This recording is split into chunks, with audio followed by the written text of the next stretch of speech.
మహాత్మా గాంధీ. మహాత్మా గాంధీ గురించి ఈరోజు మనము వివరిస్తాం. మోహన్ దాస్ కరమ్చంద్ గాంధీ. ఈయన 1869 నుంచి 1948 పుట్టింది మొదలుకొని మరణించే వరకు తన జీవితంలో జరిగిన వివిధ సంఘటనల గురించి, వివిధ సిద్ధాంతాల గురించి, మహాత్మా గాంధీ చేసిన సేవల గురించి ఈరోజు నేను మీకు వివరిస్తాను. ఆధునిక భారతదేశానికి అసమానమైన ఆకర్షణీయమైన నాయకుడు మహాత్మా గాంధీ.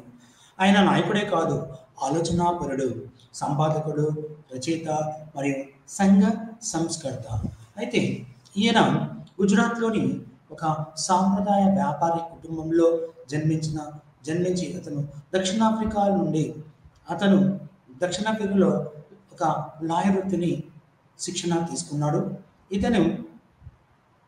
ఇతను దక్షిణాఫ్రికా వెళ్ళి అక్కడ అతను 1890 నుండి 1914 వరకు దక్షిణాఫ్రికాలో సత్యాగ్రహం మరియు అహింస నిరసనల గురించి, తర్వాత అహింస, వాక్ మరియు ఉద్యమ స్వేచ్ఛ గురించి, సమానత్వం మరియు ఉద్యమ స్వేచ్ఛ సమానత్వం గురించి మరియు స్వయం ప్రతిపత్తికపై ఈయన ఎన్నో రకాల పోరాటాలు దక్షిణాఫ్రికాలోని మొదలు పెట్టాడు. అక్కడ వర్ణ వివక్షత ఉంది. అంటే వర్ణ వివక్షత అంటే ఏంటి? తెలుపు నలుపు. ఇంగ్లీష్ వాళ్ళందరూ తెలుపు, దక్షిణాఫ్రికా వాళ్ళు మొత్తం చాలా నలుపుగా ఉండడం అనేది తెలుపు నలుపు యొక్క భేదభావాలు దక్షిణాఫ్రికాలో ఉన్నాయి. వాటికి వ్యతిరేకంగా మహాత్మా గాంధీ అక్కడ తన యొక్క సత్యాగ్రహం మొదలుపెట్టాడు. అక్కడ వర్ణవిషపాలకు వ్యతిరేకంగా తన యొక్క ప్రధాన నిర్ణయాలను ఈయన తీసుకున్నాడు. గాంధీజీ తాత్విక భావాలు అనేక కారకాంశాలు. గాంధీజీ యొక్క భావాలు అనేక కారకాంశాల ప్రభావం ద్వారా రూపుదాల్చాయి. ముఖ్యంగా సోక్రటీస్, ప్లేటో, రస్కిన్, టాల్స్టాయ్ మొదలైన వారి రచనలు గాంధీపై అమిత ప్రభావం చూపించాయి. అదేవిధంగా గౌతమ బుద్ధుడు, యేసుక్రీస్తు, జైన తీర్థాంకర ప్రబోధాలు, భగవద్గీత, ఖురాన్, ఉపనిషత్తులు, ఆధ్యాత్మిక చింతన ప్రారంభమైన హిందూ పురాణ గాథలు తాత్విక భావాలు ప్రభావితం చేశాయి. ఇవన్నీ కూడా మహాత్మా గాంధీ మీద ప్రభావితం చేశాయి. గాంధీజీ యొక్క రచనలు. గాంధీజీ తత్వశాస్త్ర మరియు సాంఘిక శాస్త్రాలకు సంబంధించిన అనేక విషయాలపై విస్తృతంగా ఆయన రచనలు చేశాడు. అతని ప్రసంగ రచనలు, మోనోగ్రాఫ్లు మరియు సంపాదకీయ రచనలో అనేక విషయాలపై అతని విజ్ఞానం మరియు పాండిత్య వైవిధ్యాన్ని చూడవచ్చు. అతని యొక్క పాండిత్య విజ్ఞానం మనము చూడవచ్చు. గాంధీజీ అప్పటి సామాజిక, ఆర్థిక, వ్యవస్థల సమస్యలపై తన యొక్క పాండిత్యాన్ని చూపించాడు.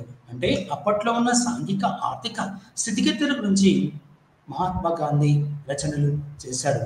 ఈయన యొక్క రచనలో Hindu Swaraj, Panchayati Raj, India of my dreams, my experiments with truth అనేవి ముఖ్యమైన రచనలు.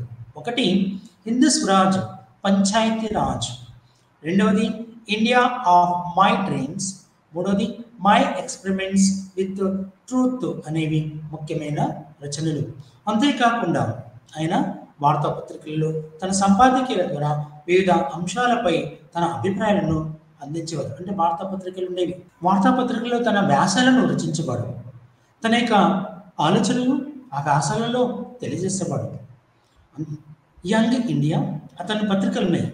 యంగ్ ఇండియా, హరిజన్ మరియు నవజీవన్ వంటి వార్తాపత్రికలను నడిపించాడు.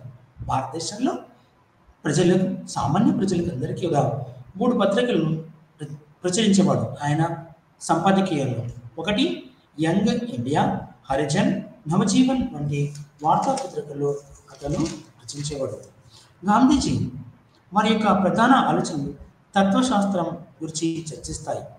ప్రత్యేకించి స్వరాజ్యం మరియు ట్రస్టీషిప్ గురించి ఈయన తన యొక్క అభిప్రాయాలు, ఆలోచనలను తెలియచేశాడు.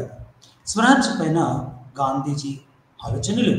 గాంధీజీ తత్వశాస్త్రం మరియు ప్రజాస్వామ్య విలువలపై గట్టి నమ్మకం ఉంది. అయితే ప్రజాస్వామ్య గణతంత్రం పట్ల ఆయన భావన పాశ్చాత్య ఆలోచన నుండి భిన్నంగా ఉంటుంది. స్వరాజ్యం అనేది గాంధీజీ ఆలోచనల కేవలం గాంధీజీ రచనల ఫలితం కాదని మనం అర్థం చేసుకోవాలి. గాంధీజీ మరణాంతరం ప్రత్యేకించి స్వతంత్ర సమర కాలంలో గాంధీవాద కార్యకర్తలు మరియు పండితులు ఈ భావనను మరింత సహకారాన్ని అందించలేదానికి స్వరాజ్ అనే దానికి.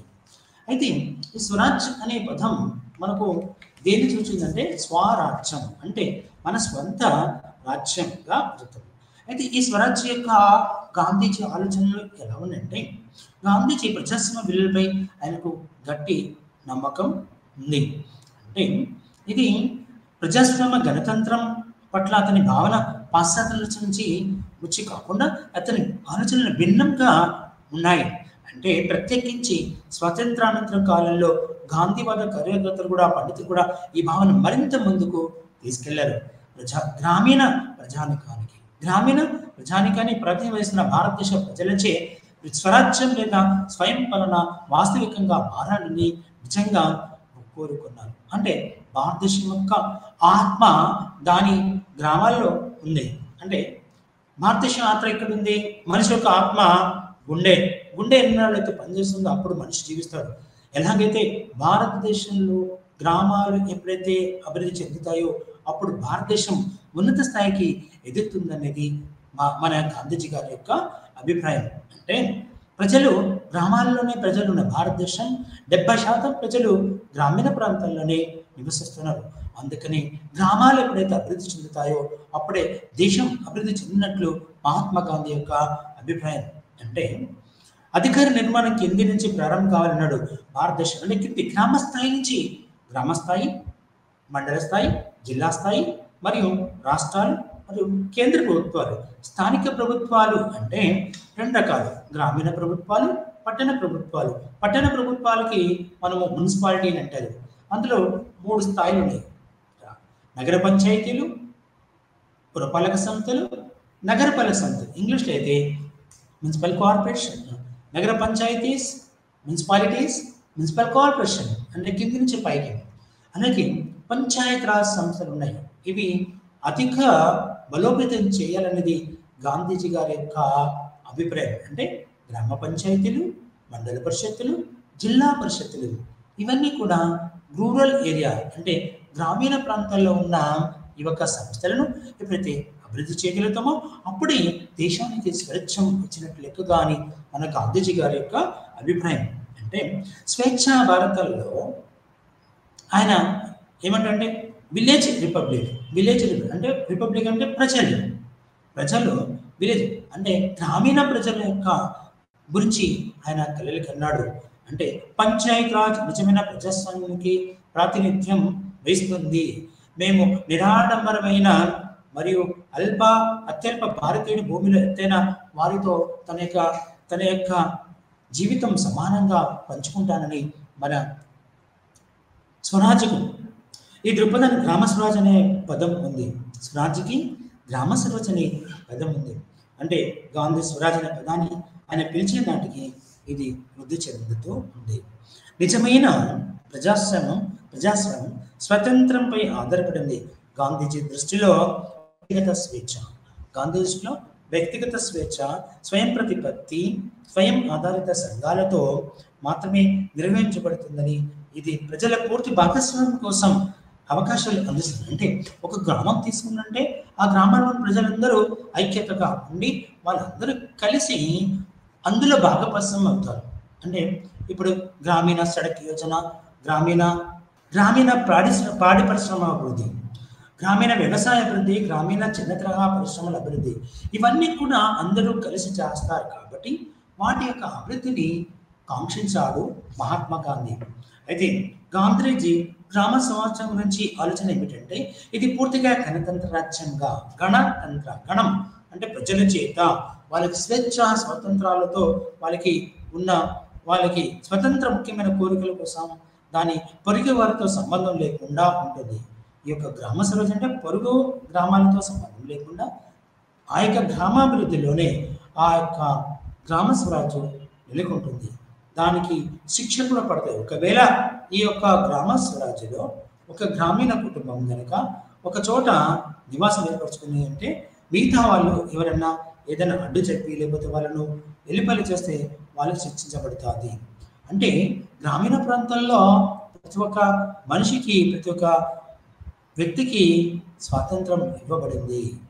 అంటే ఈ యొక్క జీవన విధానంలో ప్రజల భాగస్వామ్యం ద్వారా ప్రజాస్వామ్య గ్రామ స్వరాజ్యం ద్వారానే ప్రజల యొక్క గ్రామ స్వరాజ్యం ద్వారానే సాధ్యమవుతుందని గాంధీజీ యొక్క కళ. గ్రామాల్లో గ్రామ స్వరాజ్యం ఉండాలని అక్కడ గ్రామ గణతంత్రిత అక్కడలో ఆ చివరిలో గ్రామాల్లో అంటే ఒక గ్రామ గణతంత్రంతో ఉంటుందని చెప్పబడుతుంది. ప్రజలే స్వయంగా వ్యవహారాలు నిర్వహించాలన్నారు. అంటే ఆ గ్రామంలో ఉన్న ప్రజలే తమ యొక్క కార్యనిర్వాహక విధులన్నీ కూడా ఎవరో ఒకరు ముందుకొచ్చి నడపాల్సిన ఆవశ్యకత ఉంది. అయితే నేడు ప్రతి గ్రామం ప్రధాన అవసరాల కోసం పొరుగు వారిపై ఆధారపడి ఉండకుండా మరియు ప్రజాస్వామ్యంగా ఉండాలని చెప్పాడు. అంటే తిండి, బట్ట, కూడు, గుడ్డ ఇవన్నీ కూడా జీవితంలో ప్రతి ఒక్క మానవుడికి అవసరమైంది. అంటే ప్రపంచంలో ఏ చోటనైతే ఇట్లా మెతుకుల్లాగా దొరుకుతున్నాయో అక్కడ కనీసం ఒక ముద్ద అన్నమైన దొరకాలని ఈ విదేశాలకు పంపిస్తుంటారు. అంటే ఇక్కడ తినే ప్రభుత్వాలతో పాటు ఇక్కడ స్థానిక ప్రభుత్వాలు అన్నీ కూడా ప్రజల నియంత్రణలో ఉన్నప్పుడు అక్కడ ప్రజలు నియంత్రిస్తారు.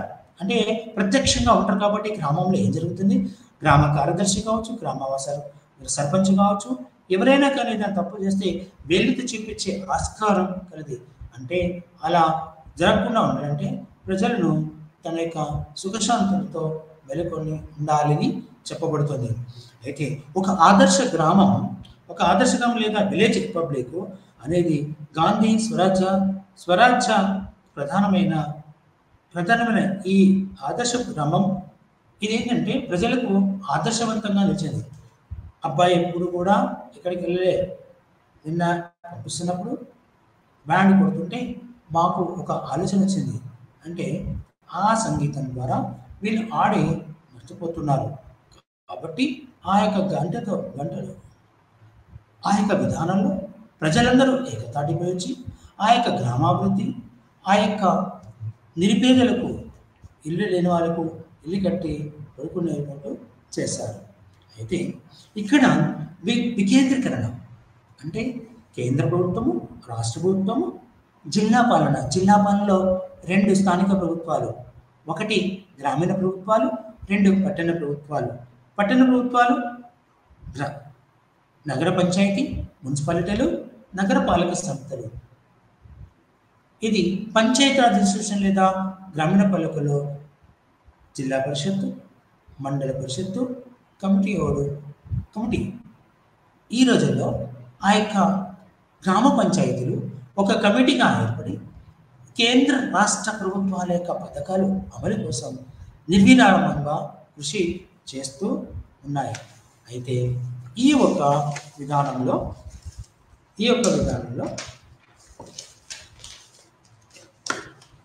అంటే ఇందులో అనేకమైన ప్రజల భాగ్యం ఉంది. అంటే రాజకీయ నిర్మాణం అక్టోబర్ 1958లో వికేంద్రీకరణ 1950లో వికేంద్రీకరణతో ఆర్థిక క్రమంలో గాంధీయవాద నిర్మాణం యొక్క ఉత్పత్తి, ఆ తర్వాత ఆధారం మాత్రమే గాడు ఉన్నని ఆదర్శ గ్రామం తెలుపుతుంది. అంటే ఒక ఆదర్శవంతమైన గ్రామం కావాలంటే అన్ని రంగాల్లో బాగా అభివృద్ధి చెందినవి ఉండాలి. అప్పట్లో ఏళ్ళు మీద లెక్క పెడితే గ్రామాలు ఉన్నాయి, పట్టణాల్లో కానీ ఆ పట్టణాల్లో కానీ ఆ ప్రజల చేతికి చేరి ఆ యొక్క ప్రజలకు చూసేవారు. అయితే ఇప్పుడు ఒక రాజకీయ అవలోకనం గురించి చెప్తాం. అయితే నేడు రాజకీయ రాజకీయ విధానంలో వికేంద్రీకరణ అనేది ఆర్థిక క్రమంలో గాంధేయవాద నిర్మాణం యొక్క ఉత్పత్తి ఆధారంగానే మాత్రం ఆదర్శ గ్రామంగా నిర్ణయించబడింది. అయితే గ్రామ పంచాయతీ సంస్థ ఆర్థిక మరియు రాజకీయ అధికారాల వికేంద్రీకరణ గాంధీ గట్టిగా సమర్థించారు. ఈయన ఎప్పుడైతే గ్రామాలు అభివృద్ధి చెందుతాయో దేశం అభివృద్ధి చెందుతాడని గట్టిగా నమ్మిన వ్యక్తి మహాత్మా గాంధీ. అందుకని స్వయం పాలన, స్వయం సేవకంగా, స్వరాజ్యంగా ఇవ్వాలని గాంధీజీ ప్రతిపాదించారు. గణతంత్రంగా ఉండాలన్నది స్వరాజ్యం యొక్క ప్రధానమైన భావన. గ్రామ స్వరాజ్యం అనేది గాంధీజీ యొక్క ప్రధానమైన భావన. గాంధీజీ దిగువ నుండి పైకి చేయాలన్నది ప్రతిపాదించారు. కింది స్థాయి నుంచి పైకి ఎదగాలి. ఒక వ్యక్తి అభివృద్ధి చెందిందంటే కింద నుంచి 1వ తరగతి నుంచి 10వ తరగతి 10, 12 ఒక విధానం, డిగ్రీకి వచ్చిన తర్వాత ఏదో ఒక ఉద్యోగం ఏదైనా ఒక గవర్నమెంట్ ఉద్యోగం సంపాదించడానికి అర్హుడవుతాడు. కాబట్టి ఈ నిర్ణయము తీసుకోబడింది. అంటే కొందరు 6, 7, 8 అరే మనకు లైన్లో దొరకలేదని వాళ్ళు ముందుగానే వెళ్ళి నిల్చుంటారు. ఇక్కడ రాగానే మేడం పడింది, అక్కడ లేట్ వచ్చినందుకు అతనికి కూడా. అయితే ఈ ఒక గణతంత్ర ప్రదర్శన కోసం ప్రజాస్వామ్యం తన యొక్క అంటే రాజకీయాల్లో స్వీయ కేంద్రీకృత మరియు స్వార్థ ప్రయోజనాలను అధిగమించడం అనేది స్వరాజ్యంలో జరిగే ప్రక్రియ. సామాజిక బాధ్యత మరియు నైతిక క్రమశిక్షణతో కూడిన అటువంటి రాజకీయాల పౌరులకు ఆదర్శంగా రాష్ట్రం అవుతుంది. ఎప్పుడైతే ప్రజలకు ఆదర్శంగా ఉంటుంది, ఎందుకంటే ఎప్పుడైతే గ్రామాలను అభివృద్ధి చెందుతాయో దేశం అభివృద్ధి చెందిన నమ్మకంతో ఆ యొక్క గాంధీజీ తన నమ్మకాన్ని తెలియజేశాడు. దీనిని బట్టి పౌరులు కనీసమైన క్రమానికి అనుగుణంగా థ్యాంక్స్ చెప్పాలి, అంటే స్వేచ్ఛను ఇవ్వాలి. స్వేచ్ఛనిచ్చి ఆ స్వేచ్ఛను వారి 1989 ఇగ్నో మెటీరియల్ ఉపయోగించబడింది. 2011లో నేడు అహింస. అయితే గాంధీజీ యొక్క మార్గదర్శక సూత్రాలు: 1 అహింస. అహింస అంటే హింస చేయకుండుట, సత్యం పలికలను ఒక చెప్పలు కొడితే ఇంకో చేయి చూపించాలి. అట్లా అహింసా మార్గాన్నిలో వెళ్ళిన వ్యక్తి చెప్పబడుతున్నాడు. అయితే ఇక్కడ అసలైన విషయం ఏంటంటే నాకు కుటుంబం అసలు కుడి చేయికి మాత్రం. అయితే ఇక్కడ భారతదేశంలో ఏదైతే ఉందో ఇక్కడ నా ఆదర్శ గ్రామం తెలివైన మనుషులు కలిగి ఉంటుంది అని మన యొక్క మహాత్మా గాంధీ తెలియజేస్తున్నారు.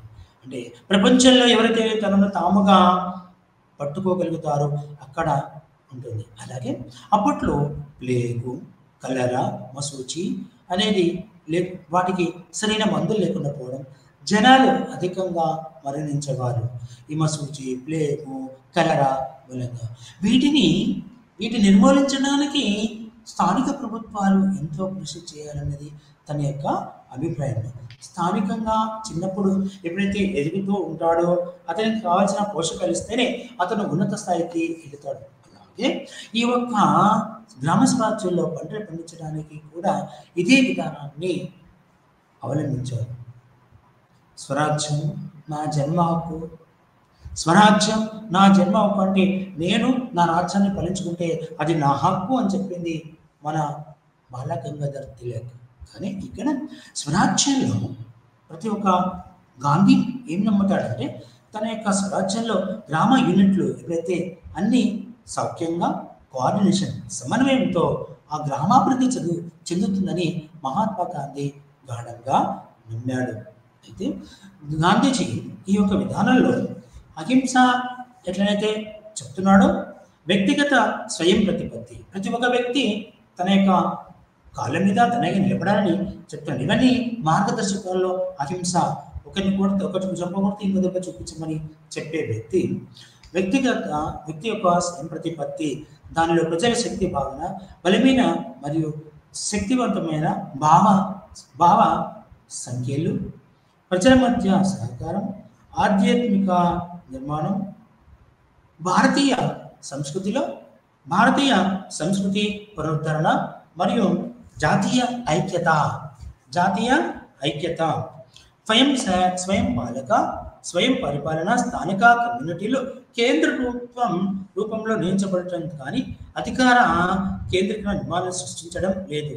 అయితే మనకు ఇగ్నో మెటీరియల్ నుండి ఇది స్వీకరించబడింది. ఏది ప్రధాన సూత్రాలు ఎవరి గాంధీజీ యొక్క అహింస ప్రధాన సూత్రాలుగా మనము చెప్పుకోవలసి ఉంటుంది.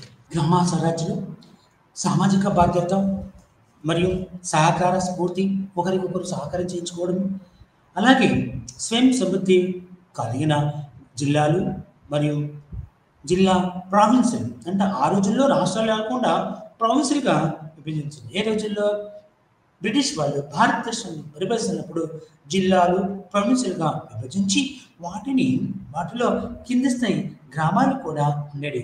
అయితే దాని భాగస్వామిని యూనిట్లాగానే ఎన్నుకోబడే ప్రతినిధులచే నిర్ణయించబడుతుంది. ఇక్కడ దేశం మొత్తానికి అనుగుణంగా స్వంత రాజ్యాంగాన్ని రూపొందించుకునే అవకాశం ఉంది.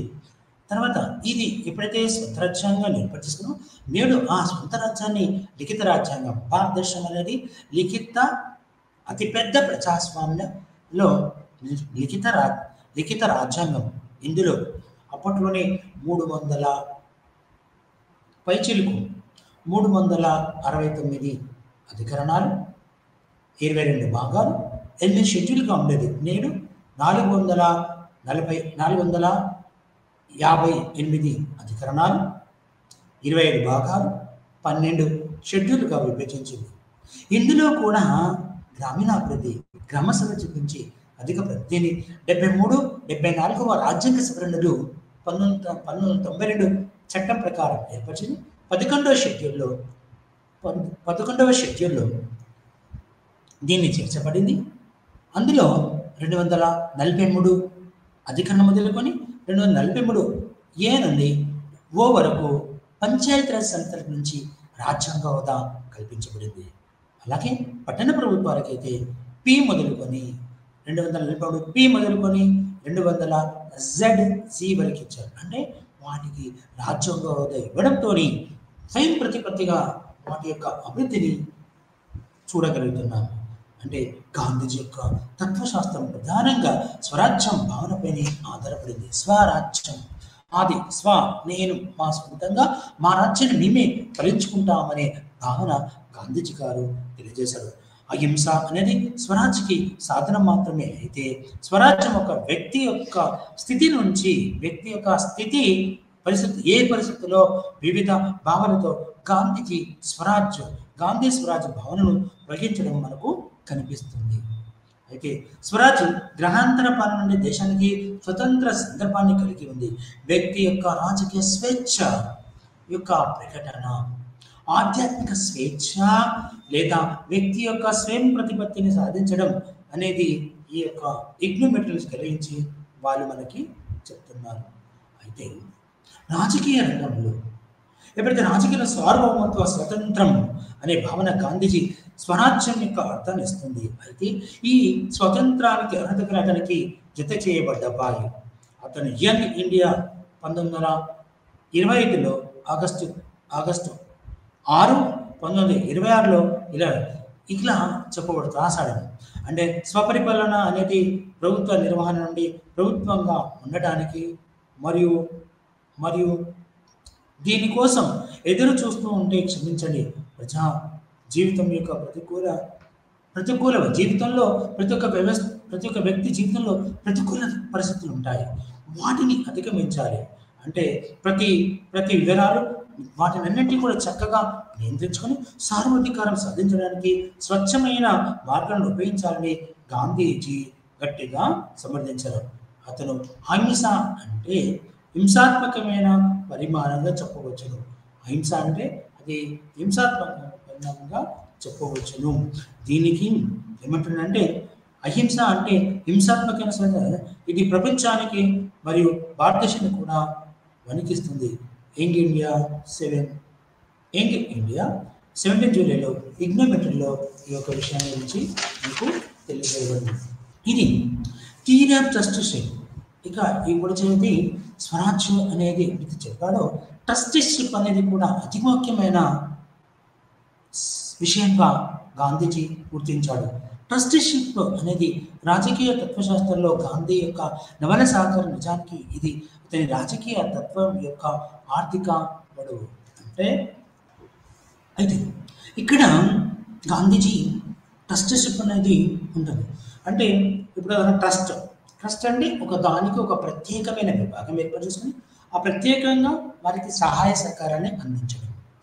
ఇది ఒక కుటుంబం, ఒక రాజ కుటుంబం కావచ్చు, ఒక ఉన్నత వర్గం కావచ్చు, ఒక సామాజిక దృక్పథం కావచ్చు, వాటికన్నిటి కూడా ఒక ట్రస్టీషిప్ ఏర్పరచడం వల్ల ఆ ట్రస్ట్ ద్వారానే ఆ యొక్క అవసరాలను, ఆ యొక్క పాలకులను, ఆ యొక్క పరిపాలకులు ఆ ట్రస్టీ ద్వారా పాలన కొనసాగిస్తారని చెప్పారు.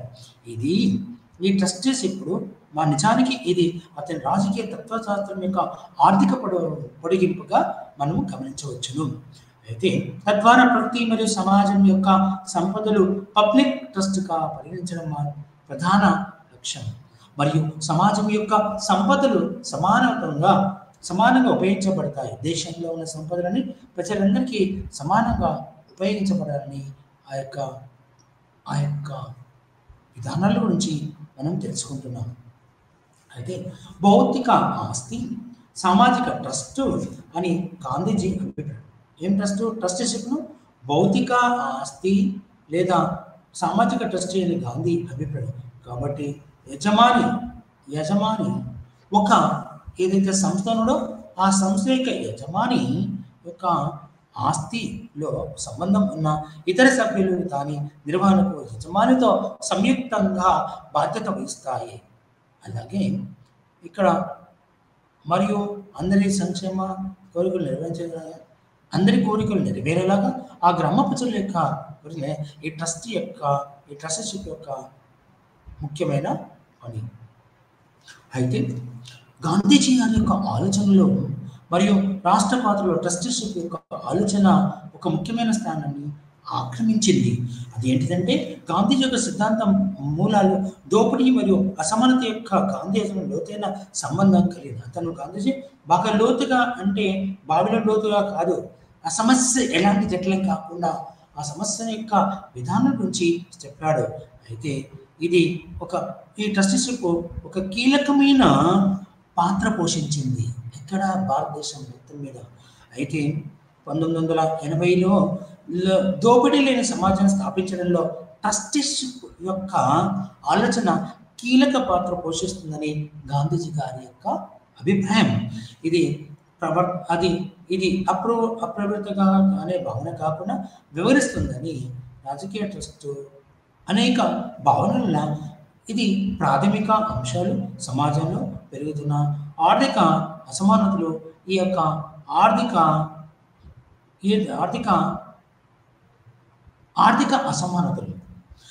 అసమానతలు అనేది కార్మిక వర్గం నుండి పెట్టుబడి దాని మధ్య ఇది వనరులు మరియు ఆదాయ అసమానతల పంపిణీ కారణంగా ఉన్నత స్థాయి అసమానమైన పంపిణీ సమాజంలోని అసమానమైన వర్గాల వారు ఆ యొక్క అడవిలో ఉండే స్థానిక ప్రజలను మోసం చేసి రోజు వారి కూలీలను సంపాదించేవారు.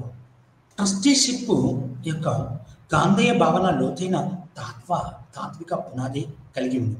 ఈ ట్రస్టీషిప్ అనేది గాంధేయవాదం అనేది తాత్విక పునాది నుంచి కలిగి ఉంది. గాంధీ ప్రచారానికి అందించిన కొత్త ఆలోచన కాదు, స్వాధీనత లేదా మరియు సరళమైన జీవన శైలి అనే భావన ఉంది. అహింస ఆర్థిక వ్యవస్థలు ఆధ్యాత్మిక మనిషి అనే గాంధీ భావన కూడా హిందూ మతం, బౌద్ధ మతం మరియు ఇస్లాం మతంపై రచనలో చూడవచ్చును. శ్రీమద్ భగవద్గీత పురాణంలోని శ్లోకంలో మనిషి తన అవసరాన్ని నెరవేర్చుకోవడానికి అవసరమైన దానికంటే ఎక్కువ సంపాదించకూడదని ఏం చెప్తున్నాడు, స్పష్టంగా పేర్కొన్నాడు. కాబట్టి ఇది విలాసవంతమైన జీవితం, ఆర్థిక అసమానతలు మూల కారణాలు మరియు ఇది ఒకరి ద్వారా మరొక దోపిడీకి వహిస్తుంది. ఆర్థిక అర్హతలు ఎవరైతే పరిగణలోకి వారిలో స్వతంత్రంగా అర్హతలు ఎవరైతే అవకతవకలకు పాల్పడతారో వాళ్ళని కూడా ఈ యొక్క పోలీస్ వాళ్ళు అరెస్టు చేయగలుగుతారు. అయితే ఈ యొక్క జీవన విధానంలో తన స్వాధీన భావన భగవద్గీత బోధన నుండి ఉద్భవించిన గాంధీ స్వయంగా అంగీకరించారు. భగవద్గీత యొక్క తాత్విక అధ్యయనం కారణంగా అస్థిగ్రహ మాత్రమే ఆయన అనుభవం సానుభవంతోని అప్రయుతమైన మాత్రమే కాదు సమభావన కానీ అతని మనసులో వచ్చింది. గాంధీజీ తన అభిప్రాయంతో విభేదించాడు.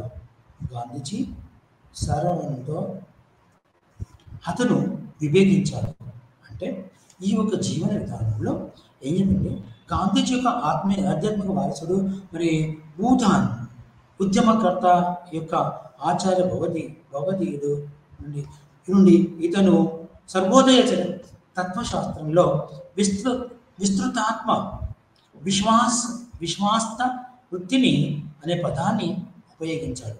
అంటే సర్వోదయ తత్వశాస్త్రంలో సర్వోదయ అంటే అందరికీ ఉపయోగం లాగా చూశారు. ఆచార్య వినోబావి ఇతను కూడా ఒక మంచి సంఘకర్త. ఇప్పుడు మన బట్టలు తడిసి ఉన్న వాటి గురించి మనం చెప్పుకోవాలి. అయితే ఇక్కడ వినోబావి భారతదేశంలో ఏర్పడ్డ ఒకసారి ఏం జరుగుతుందంటే అందరి దేశాల్లో అందరికీ ఏర్పాటు చేసి ఉంటుంది. ఆచార్య వినోబావ ఏమంటారంటే ప్రయోజనాల కోసం అతి సామర్థ్యాలు ట్రస్టీషిప్ కోసం అనేక సామర్థ్యాలు ఏర్పాటు చేయడానికి స్వార్థపరులుగా ఉన్న ఎంతమంది దిగజారులు స్వార్థపరులు ఎప్పుడైనా దిగజారుతనానికి పాల్పడతారు. అలాగే సహజమైన స్వచ్ఛతకు పునరుద్ధరించడానికి దాదాపు అసాధ్యంగా కనిపిస్తుంది.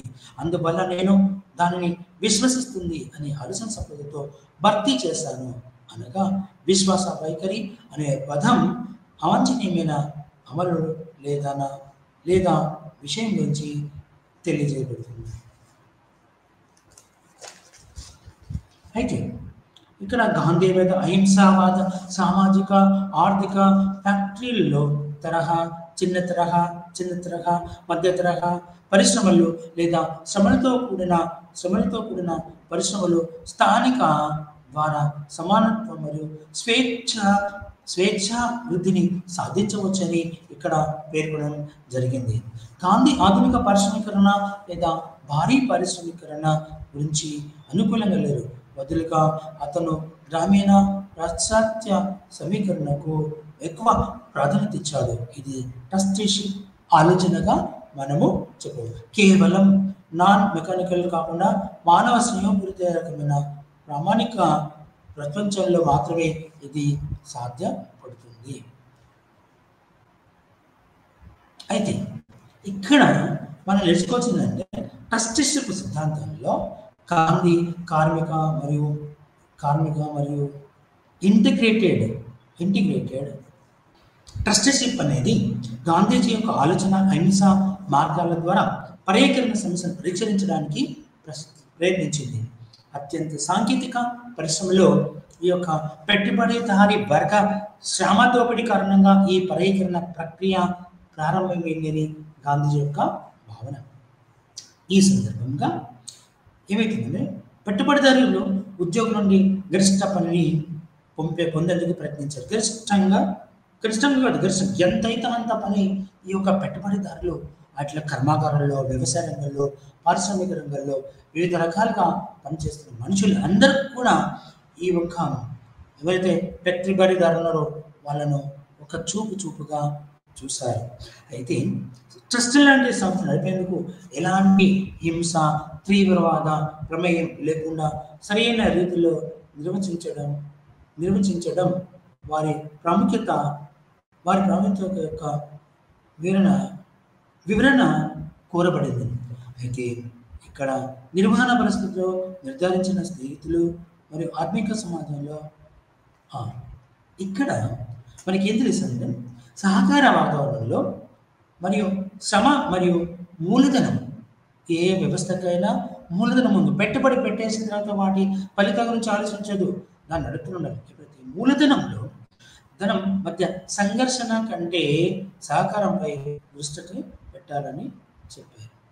ఈ విధానంలో గాంధీయన్ థియరీ మరొక అంశం ట్రస్టీషిప్ మూలధన సంఘర్షణ పాత్రలో ఆర్థిక అసమానతలకు సంబంధించి తక్కువ ధరల్లో ఏ మార్గంలో వాళ్ళు ఏ విధానంగా అయితే లాభాలు పొందుతున్నారో అలాగే ఇక్కడ సంపద కేంద్రీకరణంగా ప్రధాన పెట్టుబడిదారి ఈ అసమానతను తొలగించి భారతదేశాన్ని కాదు ప్రపంచం నలుమూలలో ఈ యొక్క సమానత్వాన్ని ఆర్థిక సామాజిక రంగాల్లో అందరూ అభివృద్ధి చెందాలని కోరుకున్న నాయకులు. అయితే కేంద్రీకృతమైన ధనవంతులు వాటి యొక్క విధానంలో ప్రజల యొక్క ఒకవైపు దేశం సంపదలో ఎక్కువ భాగం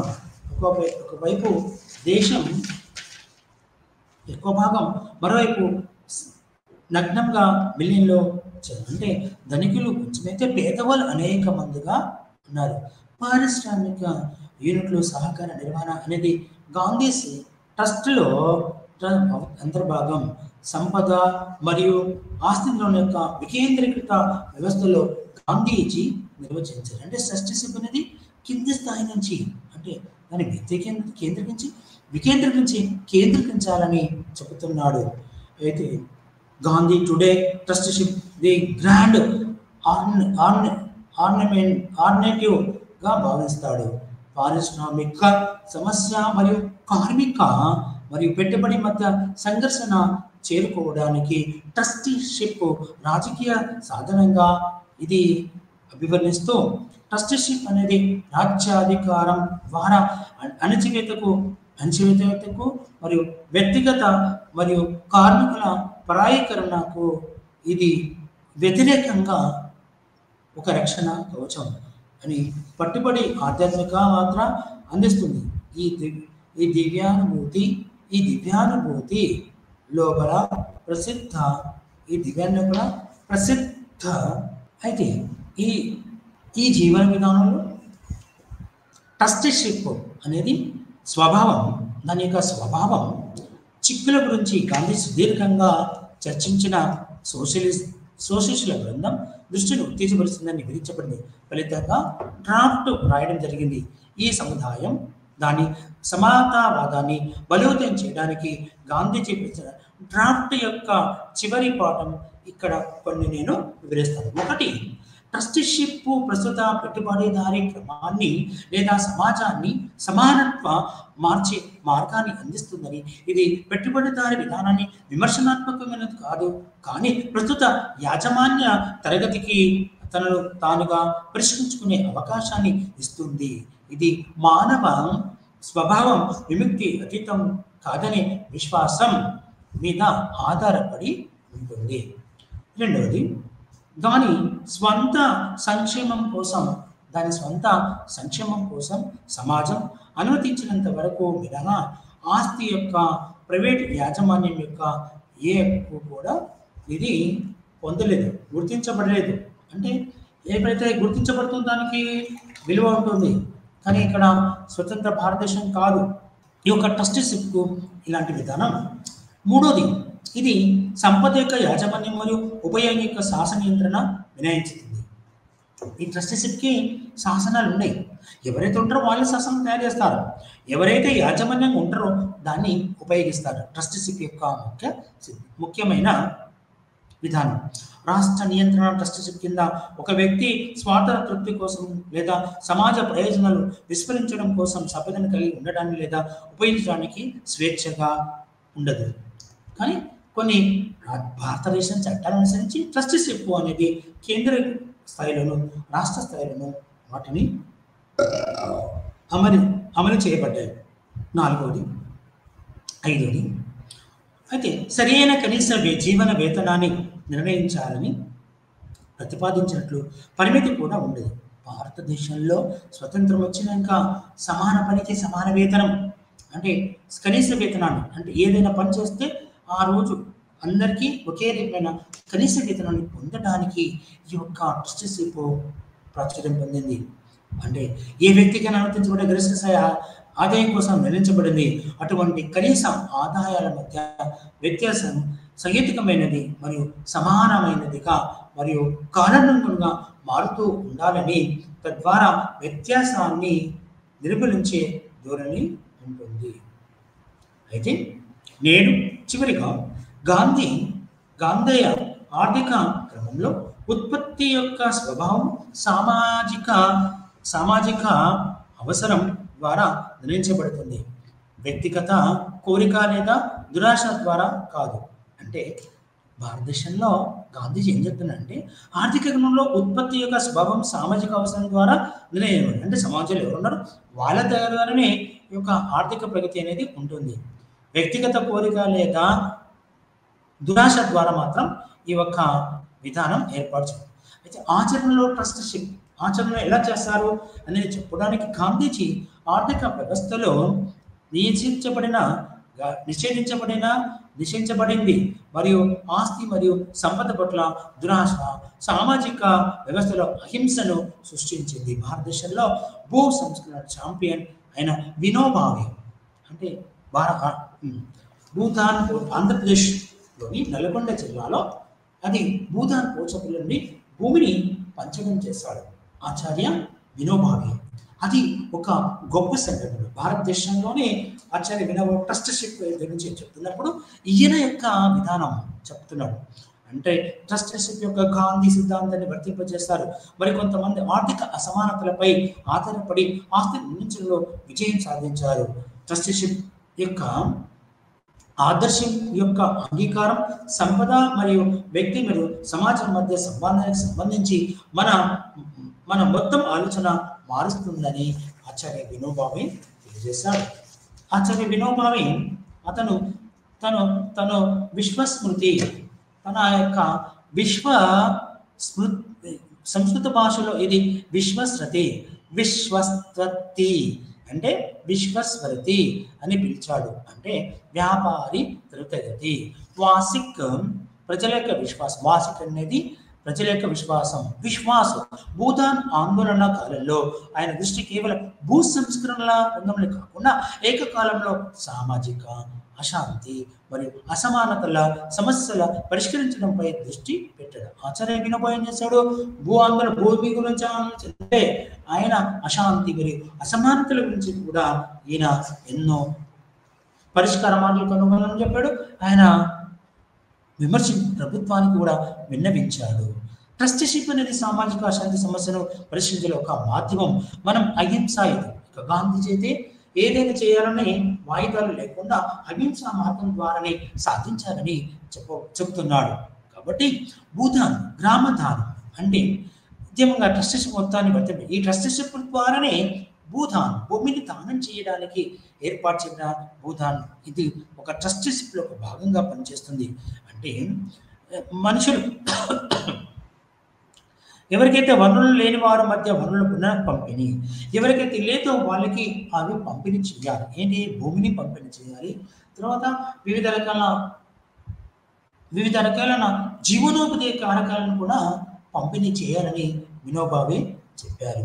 అయితే అహింస ఆర్థిక వ్యవస్థ నిర్వహణ కోసం వినోబావే ధనికులు మరియు పేదల నుంచి స్వచ్ఛంద సహకారం కోరాడు. గాంధీ వలె అతను బలవంతపు సహకారం మరియు ట్రస్ట్షిప్ సూత్రాన్ని చట్టబద్ధం చేయడానికి వ్యతిరేకించాడు. గాంధీజీ ఏమనంటే ట్రస్ట్షిప్ను దానికి ఒక చట్టబద్ధత కల్పించాలన్నాడు. కానీ వినోబావే దానికి చట్టబద్ధత అవసరం లేదని తన యొక్క అభిప్రాయాన్ని తెలియజేశాడు. వినోబా గ్రామదాన ఉద్యమంలో పేదరిక నిర్మాణ ప్రధాన ఎజెండా. భూదాన్లో గ్రామదాన్ అనే విధానంలో వినోబా యొక్క అధ్యయనంలో పేదరిక నిర్మూలన కోసమే ఎవరైతే నిరుపేదలు ఉన్నారో వాళ్ళకి భూమిని పంచాలని తన యొక్క అభిప్రాయాన్ని తెలియజేశాడు. ట్రస్ట్షిప్ థియరీ యొక్క అనుభవిక ప్రయోగం గ్రామదాన్. ఈ ప్రాంతంలో మెరుగైన గ్రామాభివృద్ధి చేయగలిగిన మినహాయించబడిన వర్గాల హృదయాల్లో నాన్ పొజిషనల్ ఫీలింగ్ ఉండాలి. పేదలు తమ యాజమాన్యం హక్కులను ముందుగా పొందాలి అనేది దీని యొక్క ముఖ్య ఆశయం. అయితే ధనవంతుల పట్ల వీలైనంత సానుభూతిని పొందాలి, కానీ పేదలు తమ యాజమాన్యాన్ని వదులుకోవడంపై దృష్టి పెట్టాలి. యాజమాన్యం రద్దు అనే ఉత్తమ మార్గం ట్రస్టీషిప్లో సంపద మరియు భూమిలో ప్రైవేటు ఆస్తిని రద్దు చేయాలని వినోబావే ఆలోచనను వివరించాడు. తన యొక్క తన యొక్క సరైన వాదన కలిగిన సంపద మరియు భూమిలోని ప్రైవేట్ ఆస్తులను ఆయన పూర్తిగా రద్దు చేయాలని వినోబావే ట్రస్టీషిప్కు సిద్ధాంతం మూలం అని ఆమె బహుమతి భూమి మరియు గ్రామ ఉద్యమం కోసం తన పాదయాత్రలో అతను ప్రజలందరినీ విరాళంగా ఇవ్వాలని కోరాడు. సమాజానికి భూమి మరియు సంపద చాలా అవసరం. అంటే యాజమాన్యం రద్దు చేయడం ద్వారా సమర్థనీయ పంపిణీ మరియు గాంధీ యొక్క అహింస ఆర్థిక క్రమంలో ఆస్తి ఏ వ్యక్తికి చెందినది కాదు. ఆస్తి అనేది ఏ ఒక్క వ్యక్తికి చెందినది కాదు, మొత్తం సమాజానికి చెందింది. ఆ సమాజంలో ఎంతమందిలో అంతమందికి ఆ యొక్క భూమి చెందుతుందని చెప్పాడు. గ్రామ సమాజం యొక్క భూమిని గ్రామ సంక్షేమం నైతిక అభివృద్ధి కోసం ఉపయోగించవచ్చు. యజమాని లేకుంటే మరియు ప్రతి ఒక్కరూ పేదకుడు సేవకులా భావిస్తే హింస పుట్టే అవకాశం జరగదు అనేది భూమి మరియు ఆస్తి సంబంధిత సమస్యలను ఉన్నతీకరించారు. ఇది ఒక పరిపూర్ణ గాంధేయ సాంకేతికతగా మనము చెప్పుకోబడుతుంది. ఆచార్య వినోబాతో పాటు గాంధీజీ గారి ట్రస్టీషిప్ ఇలా అని చెప్తున్నాం. అయితే ఇక్కడ మనం ముగింపులో భాగంగా కొన్ని విషయాలు మనము తెలియజేసుకుంటాం. గాంధీజీ తన కాలంలో గొప్ప దార్శనికుడు, అంటే అందరికీ ఆదర్శవంతుడు. కొన్ని విషయాలు మర్చిపోయాను. గాంధీజీ తన యొక్క ట్రస్ట్ సిద్ధాంతం స్వభావం మరియు చిక్కుల గురించి చెప్పినప్పుడు రాష్ట్ర నియంత్రణ, అందులోని కొన్ని విషయాలు చెప్తున్నాను. ట్రస్టీషిప్ ప్రస్తుత పెట్టుబడిదారుల క్రమాన్ని లేదా సమాజాన్ని సమర్థంగా మార్చే మార్గాన్ని ఇది అందిస్తుంది. ఇది పెట్టుబడుల విధానంపై ఎలా ఉందో దాని స్వంత సంక్షేమం కోసం సమాజం అనుమతించిన వరకు మినహా ఇది ఆస్తి యొక్క ప్రైవేట్ యాజమాన్యం యొక్క ఏ హక్కును ఇది వర్తించదు. ఇది సంపద యొక్క యాజమాన్యం మరియు ఉపయోగం యొక్క శాసన నియంత్రణకు మినహాయించదు. అంటే శాసనం ద్వారా మినహాయింపు పొందదు. రాష్ట్ర నియంత్రణ ట్రస్టీషిప్ కింద ఒక వ్యక్తి స్వార్థ స్వయం తృప్తి కోసం లేదా సమాజ ప్రజలు చెందాలి. అంటే ఇక్కడ సమాజంలోని ఏ వ్యక్తి అయినా అనుమతించబడే గరిష్ట ఆదాయం కోసం నిర్ణయించబడింది. సమాజంలో గరిష్టంగా ఇంతవరకే మనం చేయాలి, కనిష్టం కాకుండా గరిష్టంగా ఉన్నత స్థాయిలో చేయాలి. అయితే సహేతుకమైన మరియు సమానమైనది మరియు కాలానుగుణంగా ఇది మారుతూ ఉండాలి. తద్వారా వ్యత్యాసం నిర్మూలించే ధోరణి ఉంటుంది అనేది ఈ యొక్క ఉదాహరణగా మనము చెప్పవచ్చు. అయితే ఈ యొక్క విధానంలో గాంధీజీ తను ఎట్లనైతే ప్రతి ఒక్కరికి మార్గదర్శకుడు, గాంధీ పిత జాతి పితగా మనకు సుపరిచితమైన వ్యక్తి. అంటే అతని పిత ప్రతి ఒక్క వ్యక్తికి ఒక తండ్రి లాంటి వాడుగా చెప్పబడింది.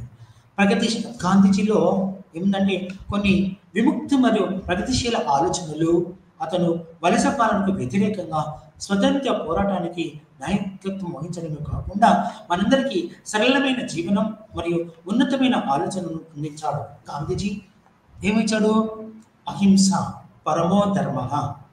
అహింసతోనే మనము ఏదైనా సాధించదు. అంటే దీనికి కారణం ఏంటిదంటే ఏ వ్యక్తికైనా సహనం ఉండాలి.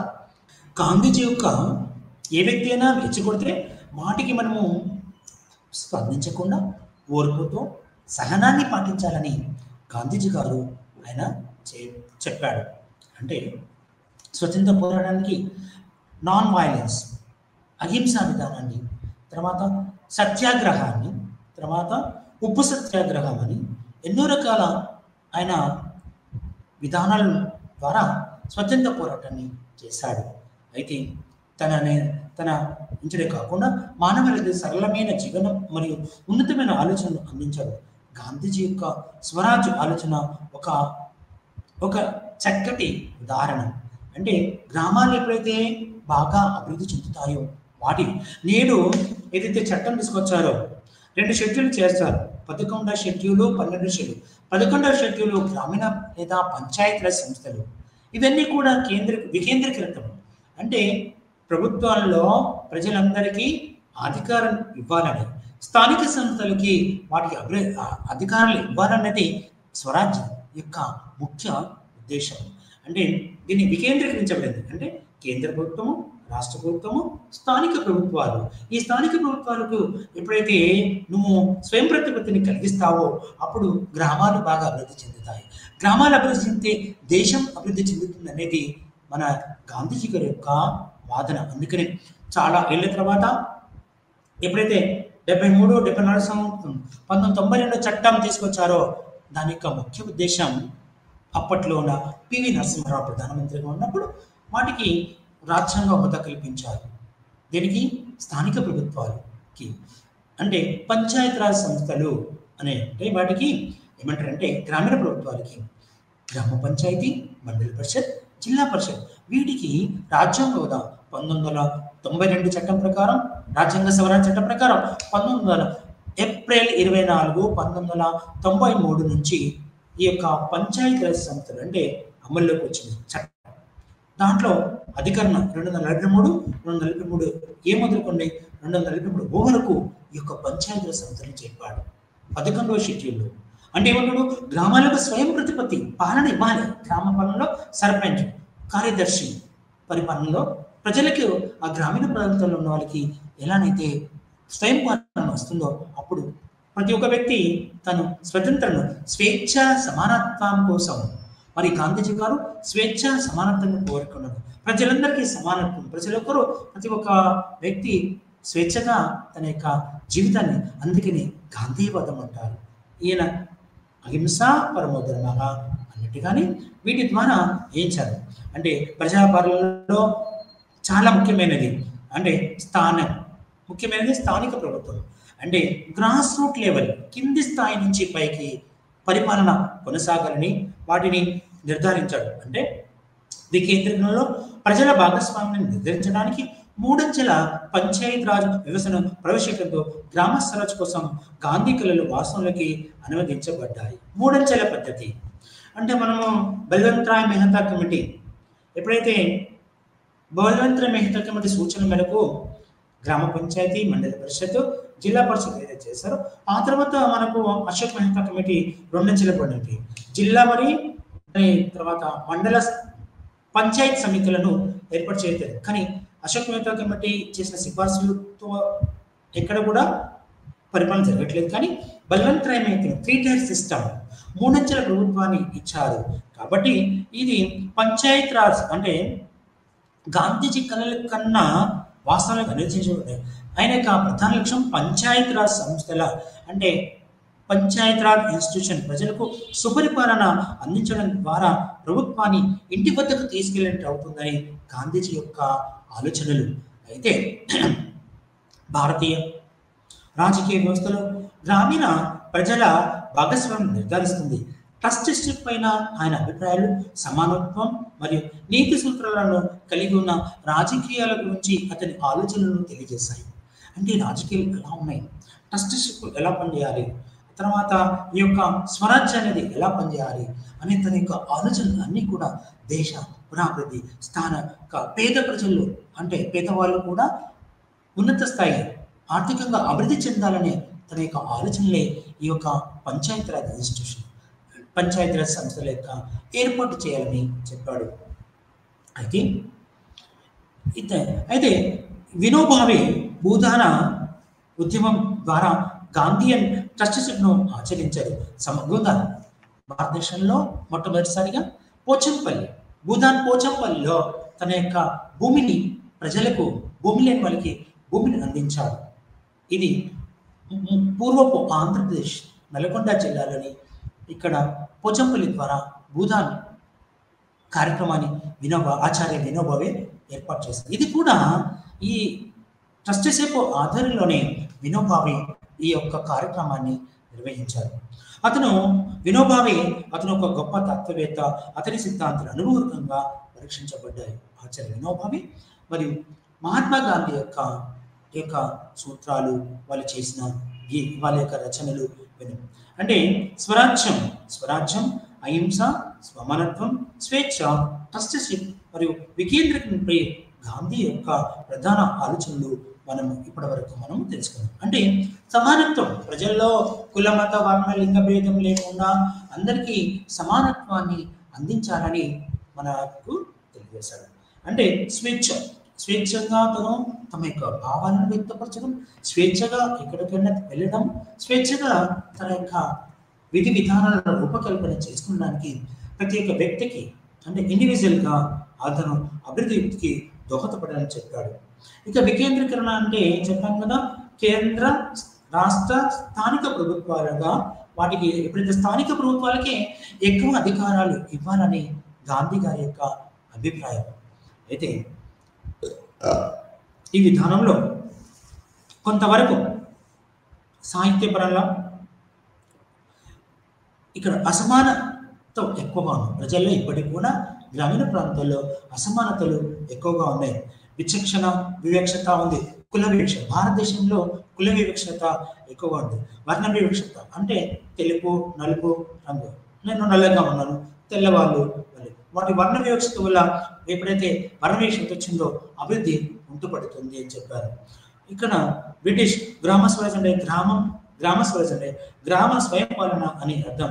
దీని యొక్క ఎప్పుడైతే గ్రామాలు బాగా అభివృద్ధి చెందుతాయో అప్పుడు భారతదేశం యొక్క అభివృద్ధి అని చెప్తున్నారు.